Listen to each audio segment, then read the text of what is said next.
¿Qué tal, jóvenes? ¿Cómo están? Me da gusto saludarles. En el audio anterior tuve un problema. Espero que en este audio ya no tengamos dificultades. Voy a volver a subirles este audio a la plataforma para que puedan tener esta clase. Básicamente en esta clase vamos a hablar de la segunda parte de la introducción del examen neurológico y lo que nos va a llevar esta clase básicamente es hablar sobre el examen del estado mental. Para comenzar, debo recordarles sobre la secuencia del estado mental, ¿verdad? No deben olvidar que el examen neurológico tiene un orden y la primera parte del examen neurológico es la evaluación del estado mental que vamos a ver hoy. Posteriormente veremos evaluación de pares craneales, función motora, sensitiva, marcha y coordinación. Para evaluar el estado psíquico, primero debemos de comprender que esto es un proceso mediante el cual vamos a evaluar todas las funciones que son controladas por la corteza cerebral en nuestros pacientes. Habilidad de pensar, de entender, interactuar, realizar órdenes, etc. Esta evaluación es un proceso y inicia desde que el médico ve y habla con el paciente. De hecho, algunos signos indicativos del estado mental pueden revelarse por la simple apariencia del paciente, por su conducta o la respuesta a ciertas preguntas o instrucciones que damos. De su realidad tanto perceptiva y emocional, tanto actual como pasada, y que le permiten una proyección ponderada del futuro, y que a su vez se caracteriza de forma secundaria por actos significativos de la conducta. Para evaluar la conciencia tenemos dos aspectos que debemos de considerar. Uno de ellos conocido como el aspecto cuantitativo de la conciencia o nivel de conciencia. Básicamente esto significa el estar consciente con, estar consciente con. Y cuando nosotros estamos evaluando esta área cuantitativa, estamos evaluando unas estructuras cerebrales como el tallo encefálico y el sistema reticular activador ascendente. El otro aspecto también es igual de importante, es el aspecto cualitativo o conocido como el contenido de la conciencia. Este implica el estar consciente de. En este caso, las estructuras cerebrales que evaluamos son los hemisferios cerebrales. Para que una persona tenga una conciencia, un nivel de conciencia, estado de conciencia apropiado, estos dos aspectos deben de estar indemnes. ¿Cómo se van a explorar? El nivel de conciencia que dijimos que es el aspecto cuantitativo se explora por inspección. ¿Qué quiere decir? No voy a entablar ningún diálogo con mi paciente, solo lo voy a ver. Básicamente dijimos que la estructura cerebral evaluada en este caso es el sistema reticular activador ascendente. El nivel más alto del nivel de conciencia se denomina vigilia. El nivel más bajo del nivel de conciencia se denomina coma, una ausencia de respuestas a estímulos ambientales. Y hay dos estadios intermedios. El somnoliento, en el que un paciente se despierta al hablarle, llamarle por su nombre. Y el estuporoso, que es un paciente que está un poquito más profundamente dormido, pero que puede ser despertado por estímulos nociceptivos o dolorosos. Entonces, estos serían los 4 estadios del nivel de conciencia. Pero no es solamente esto, tenemos que ver ahora su contenido de la conciencia o su cualidad de la conciencia. Para esta necesito, a diferencia del anterior, hacer un diálogo con el paciente. Y básicamente en este diálogo yo voy a ver si el paciente tiene un correcto conocimiento de quién es, su nombre, su estado civil, su profesión, a lo que vamos a llamar orientación autopsíquica. Y a la vez, si el paciente tiene un correcto reconocimiento de los demás, es decir, la orientación espacio-temporal. En cuanto al contenido de la conciencia, vamos a tener 3 niveles. El nivel al nivel al que vamos a llamarle lucidez, que implica que un sujeto se encuentra vigil, ¿verdad? Despierto, como dijimos anteriormente, orientado autopsíquicamente, que esto significa yo sé quién soy, yo sé mi nombre, pues estoy casado, mi profesión. Pero también alopsíquicamente, yo sé qué día soy y dónde estoy. Este es el estado óptimo de la conciencia, ¿verdad? Luego tenemos el estado más deteriorado de la conciencia, que es la obnubilación, en el cual hay una reducción del contenido de la conciencia que se caracteriza por disminución de la atención y de la memoria. En este paciente normalmente no lo encontramos vigil, lo encontramos somnoliento. y la orientación a lo psíquica está comprometida. ¿Qué quiere decir eso?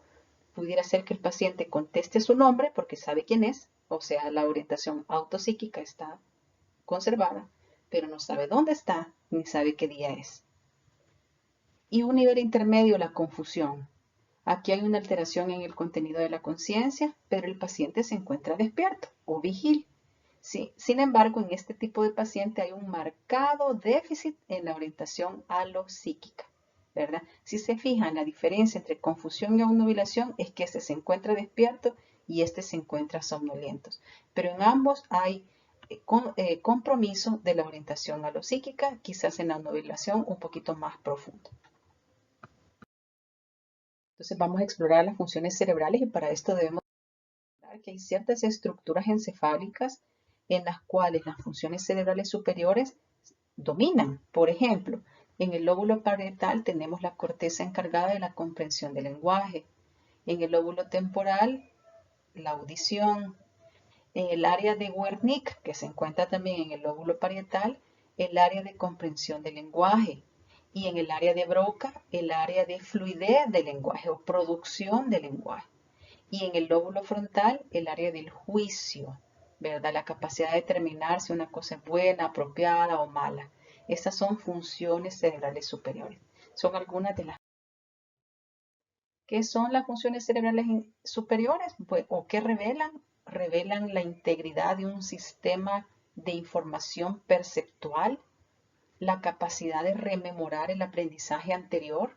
Este aprendizaje puede ser de diferentes tipos, incluso sensorial, sonidos, ruidos, fotos, figuras, imágenes.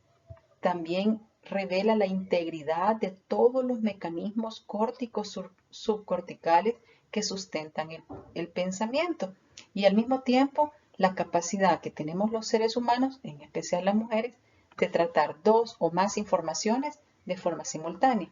Una capacidad que en los que estamos estudiando medicina o ya somos médicos debe de ser muy desarrollada, porque a veces no estamos viendo uno o dos pacientes, tenemos 15 pacientes y de los 15 tenemos que ser capaces de resolverle todas sus necesidades o todas sus indicaciones. Entonces, estas son algunas de las funciones que vamos a ver hoy: atención, memoria, praxia, lenguaje, hipnoxia. La atención es espontánea, básicamente esta viene solicitada por los intereses míos. Por ejemplo, estoy yo pasando la radio, escucho una canción que me gusta y me detengo en esa emisora. La siguiente canción que viene no me gusta, entonces yo la cambio. Esa es una atención espontánea y viene en relación con las necesidades o los intereses del sujeto. Ahora la voluntaria. Aquí hay una decisión volitiva. Volitiva significa voluntaria. Yo movilizo mi atención o la focalizo y la mantengo. Podría poner el mismo ejemplo anterior, ¿verdad? Me gustó la canción, me quedo ahí, me focalizo en ella y me mantengo, ¿verdad? Yo les podría poner el ejemplo de las clases, ¿verdad? Ustedes dicen, yo voy a clase, necesito estar poniendo atención de forma voluntaria, voy a tomar notas, voy a focalizarme y voy a mantenerme poniendo atención. Entonces, si se fijan, ahí es una voluntariedad. Bien, para su exploración ante un paciente le vamos a pedir, luego le vamos a dar un texto y en el texto le vamos a pedir que con una pluma o un lapicero tache todas las letras R que encuentre. Con esto el paciente tiene que hacer las dos fases de la atención que acabamos de ver ahí, ¿verdad? Basado en los intereses, porque alguien se lo está pidiendo, pero también de forma voluntaria, mantener la atención, focalizar y enfocarse precisamente en las letras R para tratar de tacharlas todas. También lo podemos hacer mediante un cálculo sencillo, ¿verdad? Eso se hace restando del número 70, 7, lo podemos repetir en 5 ocasiones. ¿Qué significa esto de MM, doctora? Bueno, eso significa mini mental. Este es un test o herramienta con el cual se evalúan las funciones cerebrales en conjunto. Lo vamos a ver más adelante, ¿verdad?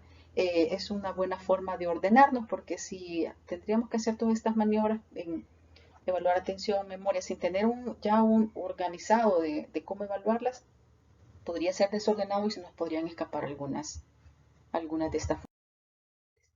Memoria, ¿verdad? La memoria se define como la facultad del cerebro que nos permite registrar experiencias nuevas y recordar las pasadas. Las fases de la memoria son dos: el aprendizaje, que es la recepción y el registro de la información, y el almacenamiento, ¿verdad? Codificamos consolidamos sobre todo la información que nos interesa y hay algún tipo de información que simplemente lo olvidamos. La memoria tiene tres etapas. La memoria inmediata, que es lo que hemos hecho en los 30 segundos, 60 segundos previos. Básicamente esta se explora diciéndole al paciente unas palabras y él debe de recordarlas. En el lapso de 1 minuto o 2 minutos después tenemos que preguntárselas y el paciente debe de ser capaz de recordarse de esas tres palabras teniendo indemne la memoria inmediata. La memoria reciente, esta puede evaluarse ya que ha sido minutos u horas antes de nuestra evaluación, qué comió, qué hizo ese día, ¿verdad? Qué almorzó, qué desayunó, podrían ser preguntas acordes. Y en la remota se está refiriendo a periodos un poco más lejanos de la vida, entonces en qué pueblo creció, cómo se llamaba su madre, sus hermanos, su papá, dónde estudió en la infancia. Entonces ahí vamos viendo si está conservada su memoria remota. Yo aquí les adelanto, por ejemplo, el paciente adulto mayor, que a menudo uno dice, ya se me están olvidando las cosas y es un motivo de consulta frecuente. Uno le dice, mire, ¿y qué cenó ayer en la noche? Y el paciente no se acuerda. Pero si usted le pregunta en qué pueblo nació, si yo nací en el barrio Candelaria, municipio de Tetnique, departamento de San Vicente. Y son muy específicos. Y esta es una característica de la demencia senil y también del Alzheimer, que es una pérdida de la memoria inmediata con una conservación de la memoria remota. Eso lo vamos a ver en detalle. Bien, el lenguaje. El lenguaje quizás es una de las funciones cerebrales más importantes y una de las más amplias en las que vamos a explorar. Como sabemos, es el principal medio de comunicación social entre humanos. El hemisferio dominante izquierdo es el que el 90% de la población tiene y por eso somos derechos, ya que nuestro hemisferio dominante es el izquierdo. En el hemisferio dominante es donde se encuentra el área del lenguaje. Básicamente lo que vamos a explorar es la expresión oral. La expresión oral se evalúa con el lenguaje espontáneo durante la entrevista. El paciente lo saluda, buenos días, y el paciente contesta apropiadamente, responde a sus interrogantes y de forma apropiada. El lenguaje automático que diga los días de la semana, el lenguaje provocado que denomine objetos y el lenguaje elaborado pidiéndole que explique un refrán o que diga una frase un poquito complicada. ¿Qué aspectos debemos de considerar? Bueno, la facilidad para iniciar la producción verbal, que a eso le vamos a llamar fluidez verbal, o la capacidad o la dificultad para iniciar la producción verbal, que sería la no fluidez. Un individuo normal dice más o menos entre 100 a 160 palabras por minuto. Tenemos que explorar también la calidad semántica de las palabras, si usa verbos, sustantivos, sujetos, predicados, frases completas y también la organización de fonemas para construir una palabra. Si omite fonemas, sustituye fonemas o repite un fonema. Por ejemplo, algunas palabras que algunos pacientes repiten, a esto se le llama parafasias. Les contaba el ejemplo de un compañero, ¿verdad? Que decía la palabra coma. Cada 3 o 4 palabras decía la palabra coma. Fíjense que ayer, coma, fui al doctor con mi papá, coma, y me dijo que necesita hacerle un TAC, coma, yo no sé dónde hacerlo, coma, no sé si alguien me puede ayudar, coma. Y entonces nosotros ya nos acostumbramos a él, ¿verdad? A su forma de hablar. Pero para algunas personas era un poco raro. Y esto se conoce como parafasias, la repetición de un fonema. Bien, también debemos de tomar en cuenta un aspecto bien importante y es que pudiéramos equivocarnos pensando que el paciente tiene un trastorno del lenguaje cuando el paciente tiene otros trastornos de su musculatura faciolinguo, faringeo y laringea que pueden distorsionar la emisión oral. Entonces tenemos que descartar que tenga una laringitis, que tenga un problema dental, ¿verdad? Que use placas podría incluso ser un problema para que hable bien, que tenga un problema en su nervio mandibular o en la articulación temporomandibular, que tenga dolor, que tenga una parálisis facial que le desvía la musculatura hacia el lado sano, ¿verdad? Y eso podría entonces estar causando problemas de lenguaje que no tienen una causa neurológica propiamente dicha. También cuando evaluemos el lenguaje, por favor evalúen el timbre, la melodía y la inflexión de la producción oral, que es a lo que llamamos la prosodia lingüística y emocional. Cómo hacemos algunos cambios en el timbre, ¿verdad? Como fíjese que hice tal cosa. O muy elocuentes también, o muy planos, ¿verdad? Vengo porque tengo 8 días de dolor de cabeza, dolor de ojos, dolor de piernas, dolor de espalda, dolor de boca, he tomado acetaminofén, no se me quita y es por eso que vengo. Entonces, si ustedes escuchan esta descripción en un paciente, hay plano, está plano, ¿verdad? No cambia el timbre, no hace inflexiones en su producción oral y eso también debemos de evaluarlo, ¿verdad? Tal vez hay un trastorno de base neurológico, un trastorno psiquiátrico también. También vamos a aprender un nuevo término acá, la afasia. Esta se define como una pérdida de las habilidades lingüísticas adquiridas y previamente sanas. Es decir, usted hablaba completamente normal, pero que por una lesión hemisférica unilateral, sobre todo en el hemisferio dominante, se perdieron. Entonces usted ha perdido sus habilidades lingüísticas. Esto puede ser una afasia motora o una afasia sensitiva. ¿Qué significa eso? Una afasia motora es aquella en la que usted tiene incapacidad para producir sonidos, palabras en un lenguaje entendible. Y la afasia sensitiva es que usted puede producir todos los sonidos, pero usted no puede darse a entender. Entonces eso se llama una afasia sensitiva y normalmente se dan en el contexto de un accidente cerebrovascular. Esto lo vamos a ver en detalle en Nosología 2. También dentro del lenguaje tenemos que evaluar la comprensión oral con pruebas de designación, como decíamos, mostrarle un objeto al paciente y que el paciente diga qué es. Ejecute órdenes, favor párese, favor siéntese, favor camine hacia la camilla, por favor regrese. Y el lenguaje repetido, ¿verdad? También la expresión escrita, vamos a decirle que escriba ciertas palabras espontáneas, que haga un dictado que nosotros le vamos a hacer o que copie un texto. Cuando estamos evaluando la expresión escrita, podríamos encontrar alteraciones de la escritura a lo que vamos a denominar disgrafia. Por favor, acá no vamos a evaluar qué bonita letra, qué mala letra, no, sino una alteración. En la comprensión escrita, lectura en silencio y en voz alta, que reconozca letras, que deletree palabras sencillas, que comprenda órdenes escritas y que evalúe su ejecución. Cuando tenemos una alteración o imposibilidad para la lectura en un paciente que previamente lo tenía indemne, vamos a hablar de alexia o dislexia, problemas o imposibilidad para la lectura. Exploración del cálculo también, ¿verdad? Vamos a evaluar la habilidad matemática del individuo, lo vamos a hacer contar en los dígitos entre el 20 y el 30, el paciente debe ser 21, 22, en orden hasta 30. También trasladar cifras de códigos numéricos a código verbal. Entonces, digamos, ¿cuál es su número de celular? Ah, mi número de celular es 842513. Entonces, ahora escríbalo, pero en letras. 842513. Escribir y leer símbolos matemáticos. ¿Ese símbolo matemático qué es? Ah, es de sumar. Y este es el numeral. Y ahí podemos irle mostrando y que el paciente diga. Cálculos pequeños que ya lo habíamos explorado, ¿verdad? Del 70, réstele 7, o del 3, vaya quitándole 3, 27, 24, 21, 18, 15, 12, etc. Cuando un paciente tiene reducción o pérdida de sus habilidades numéricas, aritméticas, adquiridas y sanas, le vamos a llamar acalcule. Praxis.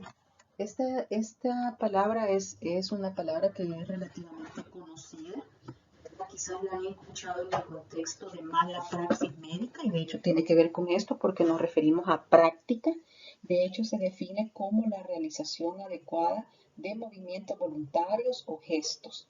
Esta se va a explorar de diferentes maneras. Se va a explorar primero sin utilización de objetos y luego con utilización de objetos. Vamos a pedir al paciente que haga gestos elementales, que cierre los ojos, que haga gestos innatos como alegría y sorpresa, que haga gestos descriptivos como la pantomima de peinarse, aunque no tenga un peine, ¿verdad? Y que haga el gesto simbólico o el saludo militar. Todos ahorita, aunque no me estén viendo, ¿verdad? Saben que el saludo militar uno se coloca la mano en la cabeza, ¿verdad? Para saludar a un presidente, a un general militar de alto rango. Y entonces le podemos pedir a nuestro paciente, y si tiene esta capacidad de realizar adecuadamente los movimientos, de tener el engrama motor, ¿verdad? Que tenemos ya en nuestro cerebro. ¿Qué hago yo para ir a abrir la puerta? Bueno, si estoy sentada, me tengo que parar, me tengo que levantar, abrir la puerta. Entonces, algunas personas durante el desarrollo de estos actos lo hacen, logran el fin, pero en el trayecto del desarrollo del movimiento hacen algunas alteraciones y a eso podemos llamar praxia.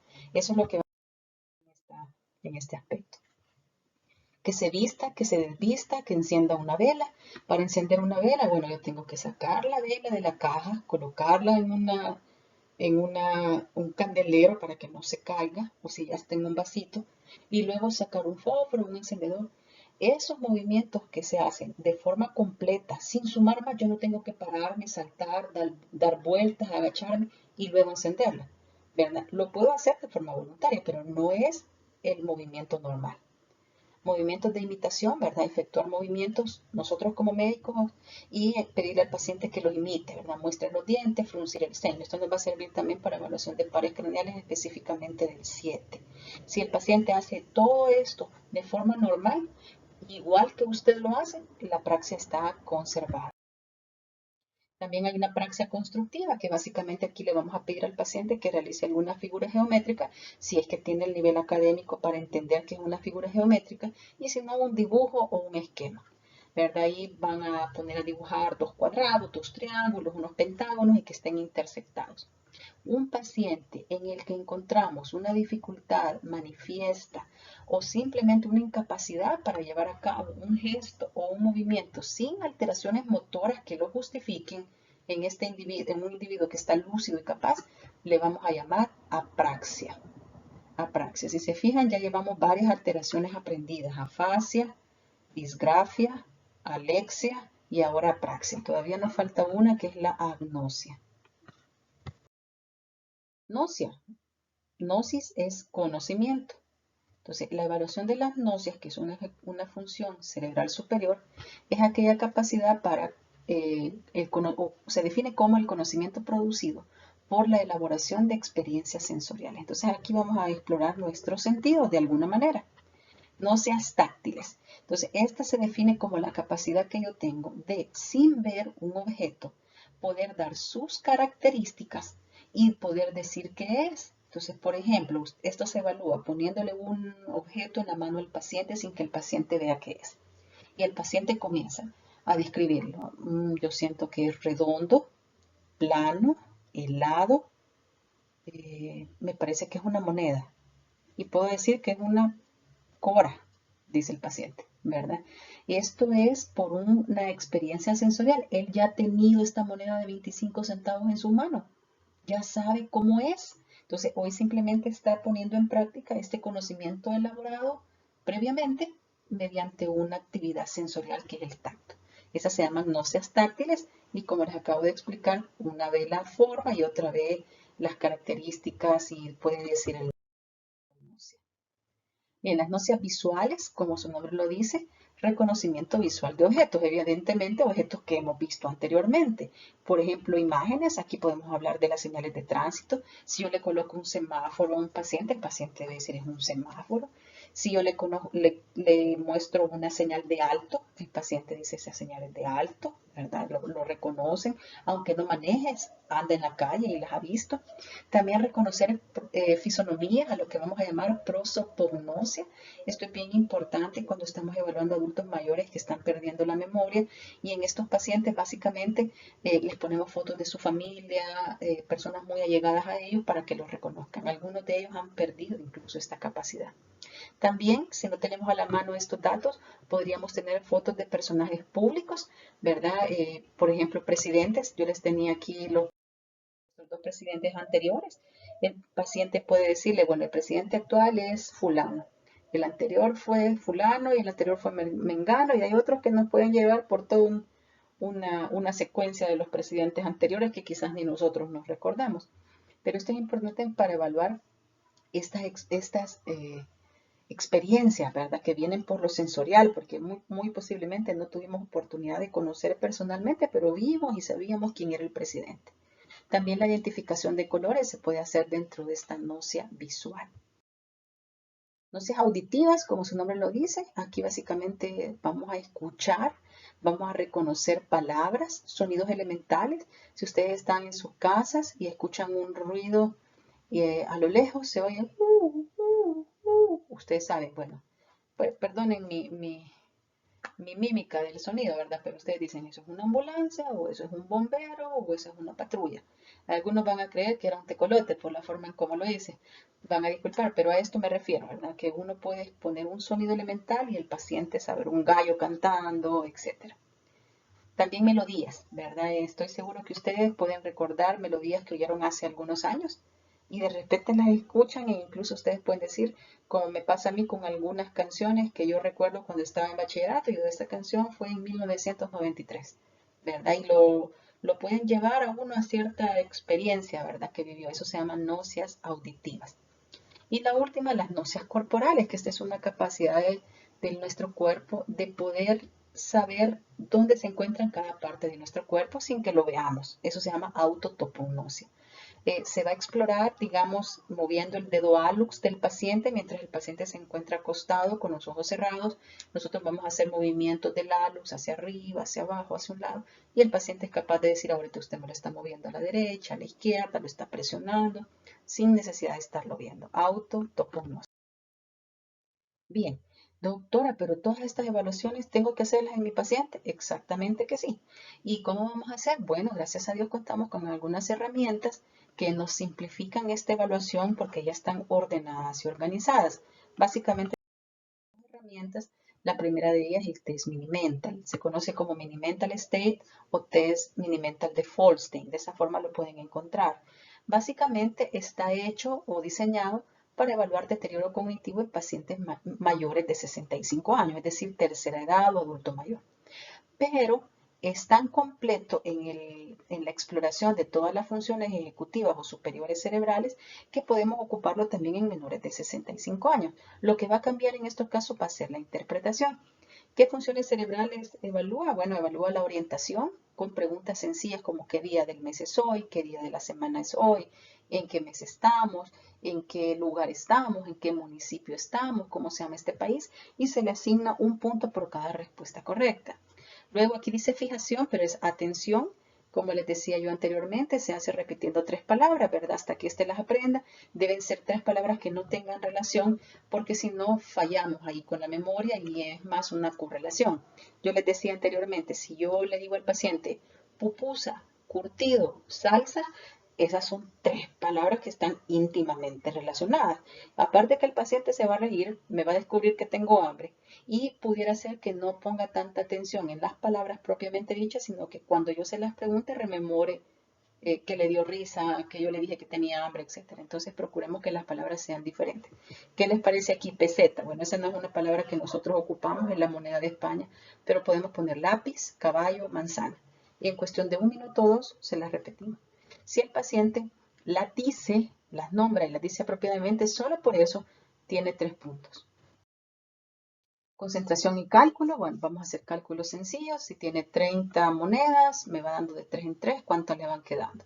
Por cada cálculo, que deben de ser 5, se le dan 5 puntos, si los 5 fueron correctos. También repetir estos números, 5, 9, 2, y ahora dígalos para atrás, 2, 9, 5. Si lo hizo de forma correcta, se le da un punto por cada número, o sea que en este caso ganaría 3. Memoria. Dijimos que vamos a evaluar memoria reciente, en este caso 30 o 60 segundos. ¿Recuerda las 3 palabras que le dije antes? Lápiz, caballo, manzana. Si dice las 3 palabras, tiene un punto por cada palabra. Lenguaje y construcción, le vamos a dar el lenguaje provocado de designación de objetos. Se le muestra un bolígrafo y se le pregunta qué es. Se le muestra un reloj y se le pregunta qué es. Y luego que diga la siguiente frase: en un trigal hay 5 perros. Si lo dice apropiadamente, un punto por cada respuesta correcta. Luego vamos a preguntarle, ¿una manzana y una pera son frutas? El paciente debe contestar sí. ¿Qué serían el rojo y el verde? Colores. ¿Qué serían un perro y un gato? Animales, ¿verdad? Luego le vamos a dar un papel con la mano derecha, dóblelo, ¿verdad? Y póngalo encima de la mesa. Se hace las 3 órdenes, va a ganar 3 puntos. Luego le vamos a dar una hoja con una orden, el paciente la va a leer y la va a ejecutar, cierra los ojos. Si lo hace, gana un punto. Luego que escribe una frase, esa frase simplemente debe llevar un sujeto y un predicado para decir que está apropiada. Y luego vamos a terminar con la praxis constructiva, que es pidiéndole que copie este dibujo. Nosotros lo podemos dibujar y que el paciente lo imite aquí a la par. O si creemos que puede hacerlo él, le decimos haga 2 pentágonos e intersectenlos, ¿verdad? El paciente debería de hacer un dibujo similar a este. ¿Cuál es el puntaje que vamos a lograr con este 30 puntos? Pero como les decía yo al inicio, este test está diseñado para adultos mayores para evaluar el deterioro cognitivo. Entonces la interpretación va a ser diferente. Si el paciente es mayor de 65 años, una puntuación entre 23 y 27 entre 23 a 30 se va a considerar completamente normal. Si es menor a 23, entonces ahí sí lo consideramos anormal. Por el contrario, un paciente no geriátrico, esto quiere decir menor de 65 años, si el puntaje está entre 27 y 30, se dice que es normal. Si está inferior a 30, entonces sí decimos que es anormal. Tenemos también, si se fijan, este cuestionario o test Mini-Mental es un poco larguito, ¿verdad? Lleva un tiempo hacerlo. Hay algunos ítems que a veces se repiten, pueden encontrar otros ejemplos en el libro, en internet, pueden buscarlos, adaptados más a nuestra realidad latinoamericana. Entonces, yo propuesta que es el test de Pfeiffer. Básicamente, este es también un cuestionario del estado mental un poquito más rápido. De hecho, solo tiene 10 preguntitas bastante precisas. ¿Cuál es la fecha de hoy? ¿Qué día de la semana es? ¿En qué lugar me encuentro? ¿Cuál es su número de teléfono o su dirección? ¿Cuántos años tiene? ¿Dónde nació? ¿Cuál es el nombre del presidente del gobierno actual, del presidente anterior, el primer apellido de su mamá? Y unos cálculos sencillos, restar de 3 en 3 desde el 20. Entonces, con estas 10 preguntas tenemos una idea y lo pueden hacer también en su paciente. ¿Cómo se interpreta este cuestionario? Si el paciente tiene ninguno o 2 errores, se dice que es normal. Si tiene entre 3 y 4 errores, hay un deterioro leve. Si tiene entre 5 a 7 errores, tiene un deterioro moderado. Y si tiene entre 8 y 10 errores, es un deterioro grave. Jóvenes, esto es básicamente en esta ocasión para terminar la primera parte del examen neurológico, que es la evaluación del estado mental. Yo quedo pendiente de sus inquietudes o comentarios. Voy a subir este video, este audio lo más pronto posible para que no nos atrasemos. Voy a abrir un foro también. Si ustedes lo creen necesario, me pueden escribir a través de las plataformas. Algunos tienen mi correo electrónico y también mi WhatsApp. ¿Verdad? Quedo a sus órdenes, jóvenes. Espero que hayan entendido. Dios les bendiga.